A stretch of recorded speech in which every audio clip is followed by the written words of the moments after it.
матрицын хасах үйлдэл.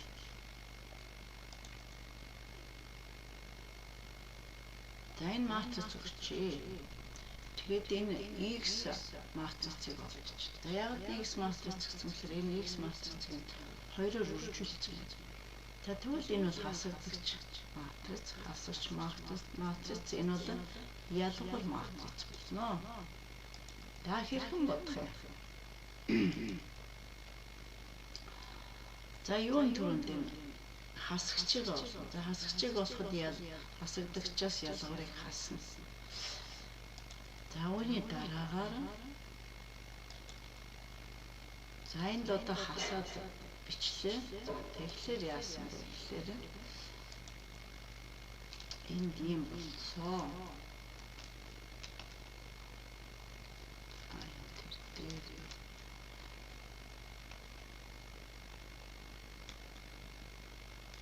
За энэ бол А11 А матрицын элемент. Энэ бол Б матриц. Энэ хоёрыг хасч өгнө. Тэгэхээр А11-ээс хасах нь Б11 чинь X матрицын 1 гарна. За ингээд 3-аас 3-ыг хасаад 0 гарсан. Дараа нь за энэ хойш нь багнаар за дараа нь энэ яасан бэ гэхээр энд 2 гарсан. За тэгвэл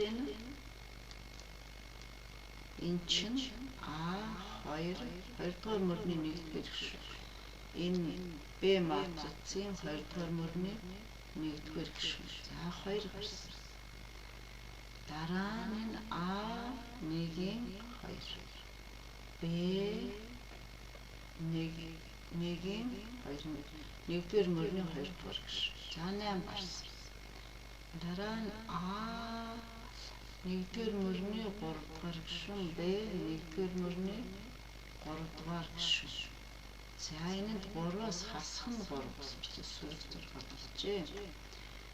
Энэ бол А2-ийн 2 Б2-ийн 2. За ингээд сөрөг 6-аас хасах нь энээс хасах нь энэ. Тэгэхээр энэ нэмэх нь энэ. За тэгэхээр энэ болсон. А2-р мөрний 3-р гишүүн Б 2-р мөрний 3-р гишүүн. За дараа нь ингээд энэ бол 2X матриц гарч байгаа. Тэгэхээр яг X матриц маань хэрхэн яаж гарч байгаа юм бэ гэхээр энд байгаа гишүүдийн бүгдийг нь 2-1-тэй үржүүлэх буюу энэ гэр гишүүдийг хоёрт хувааж байгаатай адилхан байна. За ингээд 8-2 тгийг 2-т байгаа. Тгийг 8-2-т байгаа. 4 энэ энэ за ингээд эдгээрийг баттгахын тулд сургачгийн 145 дахь хуудсыг хуудсанд байгаа дасгал ажлын хэмжээ дасгалаас бодно.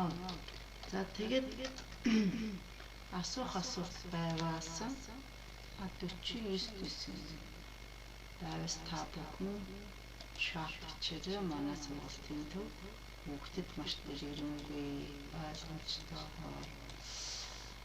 аль болохоор нэг хичээлд олон хичээл хамруулахыг эрмэлзэхээс илүүтэйгээр энэ хичээлийг хүүхдэд ойлгуулахын төлөө байгаа.